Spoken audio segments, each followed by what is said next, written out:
I headed toward the kitchen. My father followed.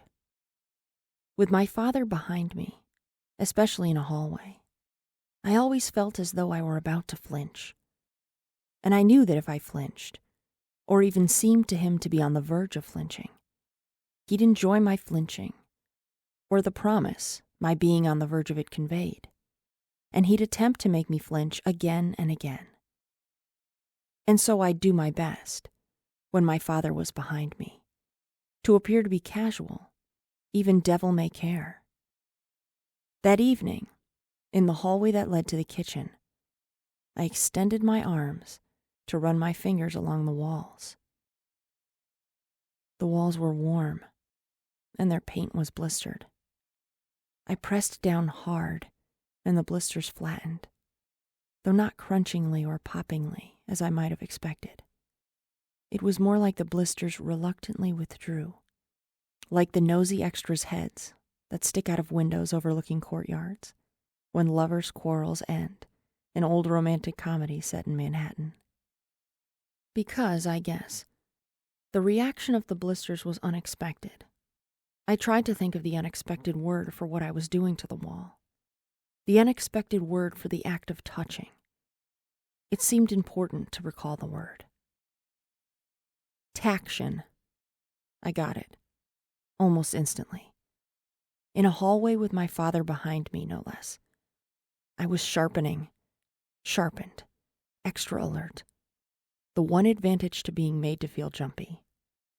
And no sooner had I gotten hold of taction than I noticed a short, fuzzy coil of carpet fiber at rest just beyond the slim metal bar that marked the line where the carpeting stopped and the tile began.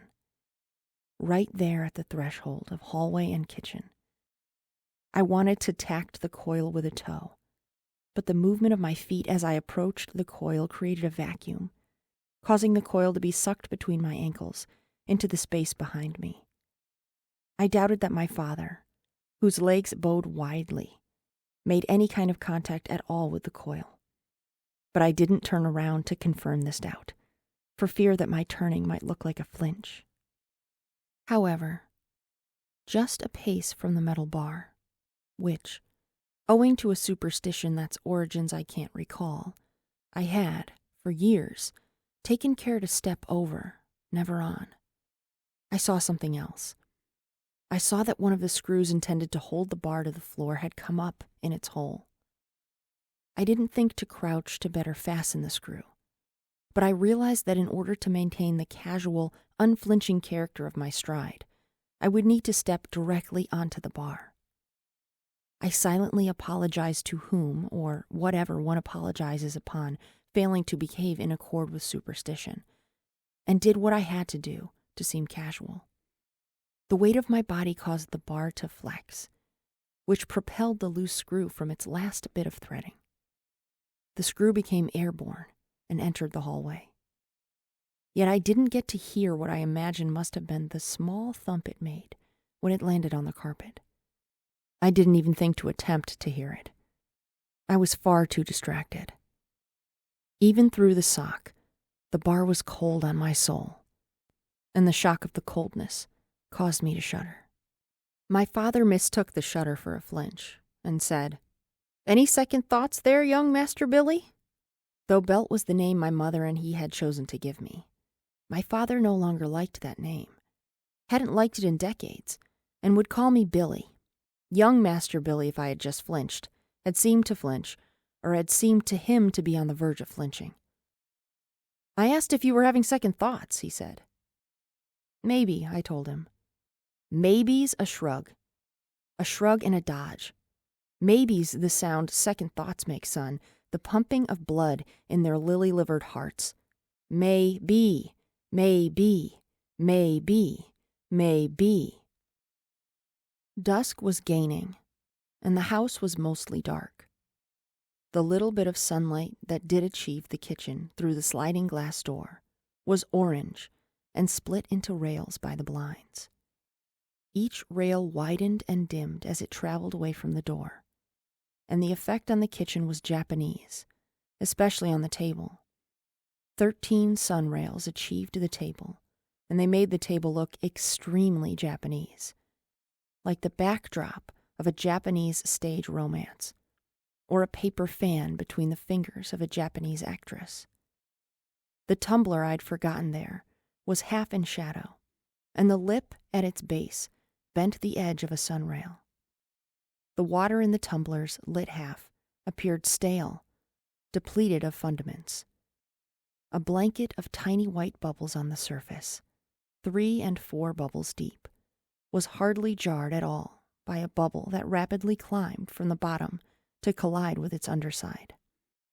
"Drink up," my father said, and brought down his fist, rattling the table, sending more bubbles climbing. He'd never told me exactly what his job as impeller at the plant entailed. I think he, rightfully, assumed I wasn't that interested, but I imagined he pushed heavy things via handcart, or broke those things down, or carted them somewhere to be broken down, maybe with heat. In summer he was often shirtless, barefoot. He strode high-leggedly around the house like a young mountaineer in a fable of daring do, or a gunslinger, high on good paregoric. And although the house shook with his every footfall, his walking occasionally sounded hopeful, an end to something dangerous, the clanging of the change in his pocket's silver lining. He crossed his arms and leaned back on the fridge, worried the hair on his shoulders with his fingers. I set the cup against my mouth and tilted it. Ever since I can remember, I've taken a certain misguided delight in the tilting of partly filled vessels. Even as an adult, and it's embarrassing to admit this, but even as an adult, even to this day, in the moment before I ruin it with thought, I believe with all my heart that the vessel I'm tilting is doing more than bounding the demonstration of a larger absolute. I believe the vessel is, itself, the absolute. The way the surface of the contained substance appears to be getting pulled from under by the vessel, even though it's just gravity doing the usual. I sipped the water slowly. It clotted my saliva, dried out my teeth. It clung to the walls of my throat like dust.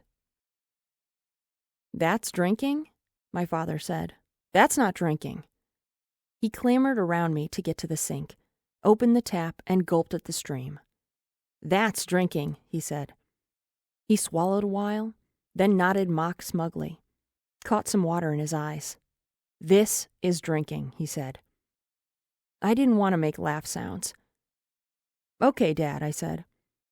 He kept drinking and telling me, "This is drinking." "Okay," I said, "I understand." He closed the tap. He left the kitchen. Walking down the hallway, he stepped on the screw. He said, "What could this screw be doing in our hallway?" Crouching where he'd stood, he pinched the screw between fingers, then held the screw high and addressed himself to it. "Maybe," he said, "you thought there was a shortage of loose screws in our carpeting. Maybe you believed there was some kind of shortage of aggravation in the world. Or maybe you're just a funny guy, and you think it's funny. You think he thinks it's funny, Billy? Do you? Well, tell him. Tell him how we do with loose screws around here. Tell him what we do with funny guys, Billy. Hey there, Billy. I'm talking to you. Young Master Billy. Hey there. So forget it. I'll tell him myself. We screw 'em back down. We screw 'em back down where they belong, see?" he said. "See?" he said. "See? You see?" He kept saying "see" until I made laugh sounds. Then he tossed the screw down the basement stairwell and went up the street to the arcade's brothel.